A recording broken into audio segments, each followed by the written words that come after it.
Why did Jesus come? John 3:16-17 says, "For God so loved the world that he gave his only begotten Son, that whoever believes in him should not perish, but have everlasting life. For God did not send his Son into the world to condemn the world, but that the world through him might be saved." I've been spending a lot of time over the last few months, intentional time, doing something I don't like to do, watching the news. Yeah. I've been watching the news on TV, I've been watching the cable news channels, I've been going out to the internet and watching the news. And it's something that the Lord has led me to do, because he wanted to show me some things. And the first thing that I noticed when I started going out and watching the news is that the pretense of the news being unbiased is almost completely gone. People aren't even pretending anymore. I mean, Fox News still calls themselves fair and unbiased, which they're not. Yeah. But many of the news channels, which in the past were trying to masquerade their bias or their perspective, are no longer even bothering with it. And you can go out and whatever bias you like or dislike, you can pick a news source which will either resonate with your bias or enrage you.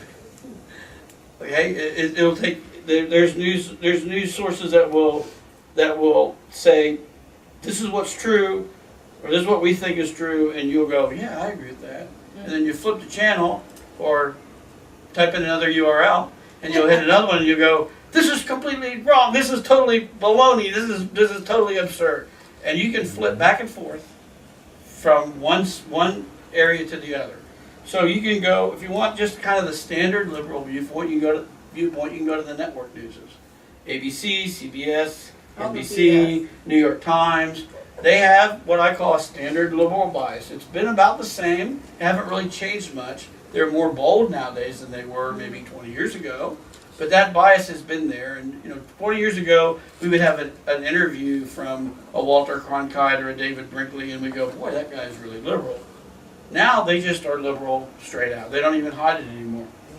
And if you want a conservative, or maybe more accurately an anti-liberal viewpoint, you can always turn on Fox News. Because they make their money by attracting you to their anti-liberal rhetoric. Okay? Are they conservative? Yeah, they're conservative, but they're conservative in order to be anti-liberal. Yeah. They're not conservative to be really conservative. They just want to flame the fires. That's their job, and that's what they get paid for, is to pour gasoline on the fire. And so people watch it, and they pour the gasoline, and everybody cheers and say, yeah, that's what I really believe. And if you want to get real excited after you watch Fox for a while, then you can turn over to MSNBC, or you can go onto the web to Huffington Post. Either one of those, they are anti-Fox. What about New York Times? New York Times is just New York Times is a basic liberal. They're just liberal. They're who they are. But if you want to be anti-Fox, you can go to MSNBC, and they're always talking about how Fox does this and says this, or Huffington Post.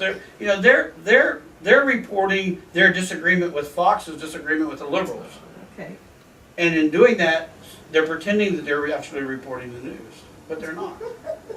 They're just trying to get viewers. They're just trying to make money off of the news, and the best way they can do it is to argue with the Fox guys. Or you can turn it to CNN, and CNN is what I call an all across the map network. Yeah. They'll take any view on any position on any particular show or any particular night. They basically have a general liberal bias, but you can just about see anything on CNN. They're all over the map. If you want something, if you want to know what the money people are thinking, you go to Wall Street Journal. Wall Street Journal is generally conservative, but they're very much about the money. And so they'll present a conservative view that's about the money. Because they know the people that paid for the Wall Street Journal care about the money. That's why they're there. And if you want to just get kind of a general conservative view that's got sensational news, go to Drudge Report.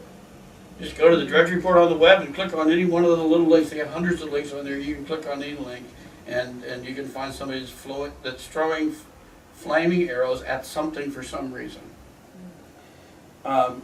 Or if you really want to get wild, and you really want to get into the everything is a conspiracy theory, you can go to Infowars.com. And in InfoWars, everything is a conspiracy.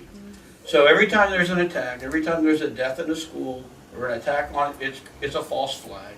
You know, we did it in order to stir up bad things. So everything is part of a conspiracy. And they might be right in some cases, but the chances of them being right in every case, and every single thing that ever happens is some kind of a conspiracy, may be highly unlikely. So, you know, there's so much stuff on the internet, you can just go out there and float around in the cloud for hours on end. And as you do, you can find just about every opinion about anything that has to do with the news. Somebody is saying something. And, That's kind of good. well, maybe. No? But if you look at, so what I did was I took some actual events. I said, okay, what about the worldwide financial crisis? Yeah. That's an example. I took that event, and so I went out there and I looked, and I found a variety of news stories that presented the facts in completely and radically different ways. Wow. Okay, the same news story, the same events, but the facts of the events, in quote facts that they presented, were radically different. And what I realized is that the news people are no longer news reporters, but they're storytellers. They're just telling stories. Now that stories can be true. Stories don't necessarily have to be false. They don't necessarily have to be made up. But basically what they're doing is they have an audience and they have a bias or perspective and they're looking at the facts or the information that's coming up about a particular event and they're weaving those facts into a story that presents that event from their worldview. And and once you realize that, when you start looking at the news, you'll be able to pick apart the stories very quickly.